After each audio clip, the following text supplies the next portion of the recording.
much motherfucking design on right now.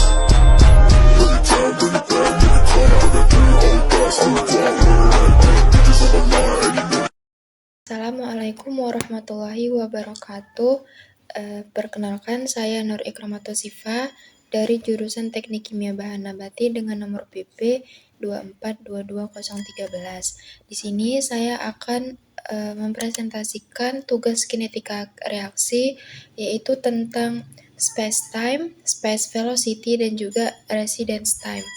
Untuk pengertian space time, yaitu adalah waktu yang dibutuhkan untuk memproses satu volume reaktor umpan pada kondisi tertentu, yaitu volume dibagi laju aliran.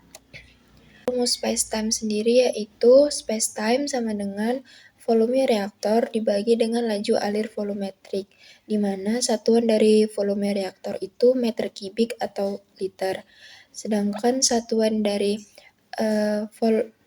laju alir volumetrik itu meter kubik per second atau liter per second. Untuk satuan spacetime yaitu second.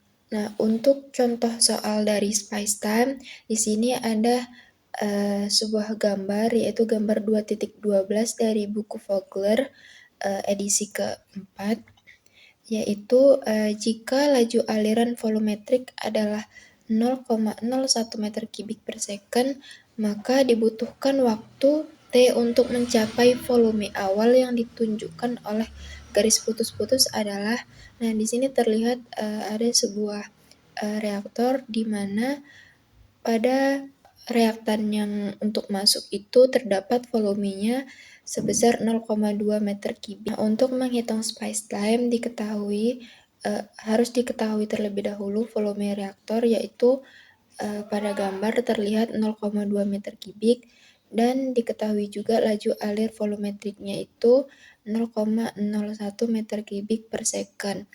Spacetime untuk memasuki reaktor itu dibutuhkan 20 detik. Selanjutnya, space velocity. Space velocity atau simbolnya itu S atau SV, itu adalah berapa banyak volume reaktor yang diproses per satuan waktu. Untuk rumus space velocity yaitu SV sama dengan laju alir volumetrik reaktan yang masuk dibagi dengan volume reaktor, sama dengan seper spacetime, di mana SV ini satuannya adalah seper spacetime.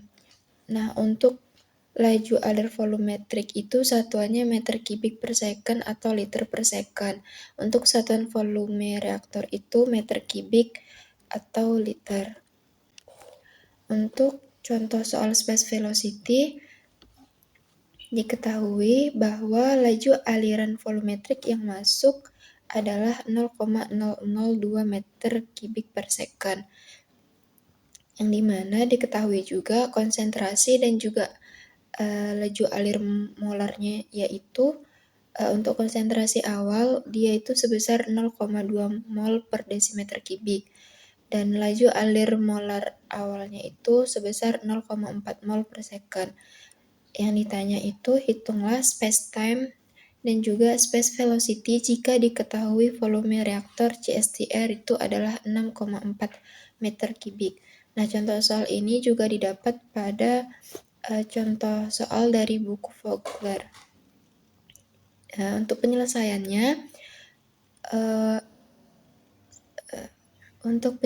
yang pertama itu menghitung spacetime terlebih dahulu, di mana rumusnya yaitu volume dibagi laju alir volumetrik. Volume reaktornya itu adalah 6,4 meter kubik dibagi dengan laju alir volumetriknya itu 0,002 meter kubik per second. Maka didapatlah spacetime-nya itu sebesar 3.200 second atau 0,89 jam. Untuk space velocity-nya, rumusnya yaitu laju alir volumetrik dibagi volume, atau disederhanakan lagi menjadi seper spacetime, di mana 1 dibagi dengan hasil dari spacetime yang tadi yaitu 0,89 jam sama dengan 1,125 jam pangkat min 1. Selanjutnya residence time atau waktu tinggal rata-rata, yaitu durasi rata-rata suatu zat atau partikel untuk menghabiskan waktu di dalam sistem atau reaktor tertentu sebelum dikeluarkan, dihilangkan, ataupun diolah, yang dihitung sebagai volume sistem dibagi dengan laju aliran keluar atau massa yang hilang. Untuk rumus residence time di sini ada, yaitu waktu tinggal sama dengan total volume dibagi dengan laju alir gas. Dan juga rumusnya itu ada waktu tinggal partikel sama dengan massa partikel dibagi dengan laju alir masuk padatan.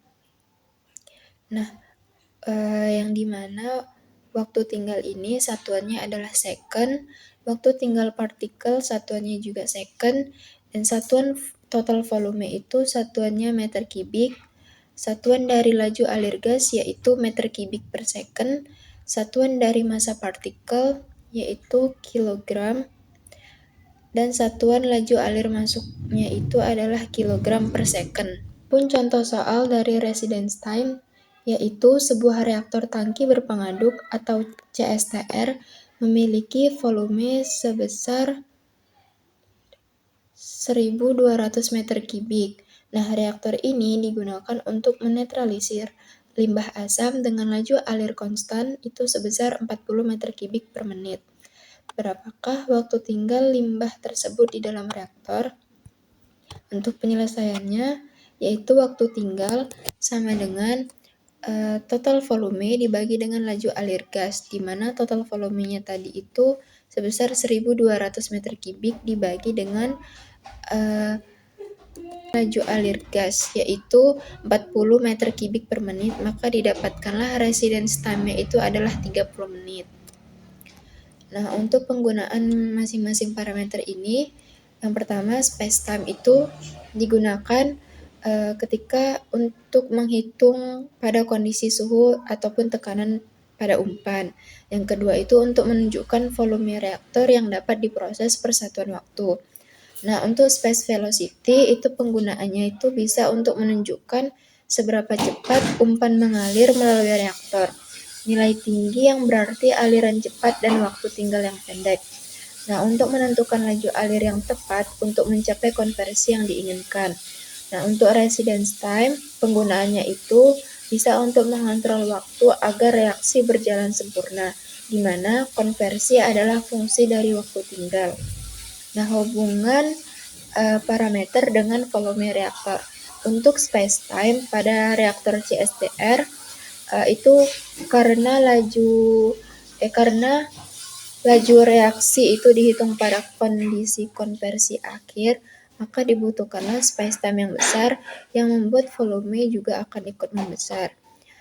Untuk reaktor PFR itu akan memanfaatkan laju reaksi yang tinggi di sepanjang awal pipa, sehingga butuh space time yang lebih kecil untuk konversi yang sama. Untuk space velocity, semakin tinggi space velocity, maka semakin kecil juga volume yang dibutuhkan untuk laju alir tertentu.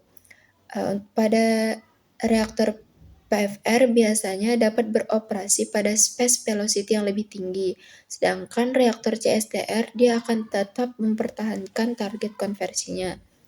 Nah, hubungan residence time dengan volume reaktor itu pada fase gas, di mana reaktor PFR itu volumenya dipengaruhi oleh ekspansi gas.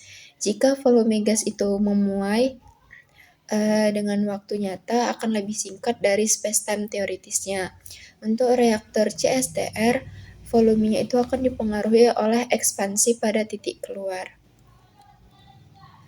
Mungkin sekian materi yang dapat saya sampaikan, lebih dan kurangnya saya mohon maaf. Assalamualaikum warahmatullahi wabarakatuh.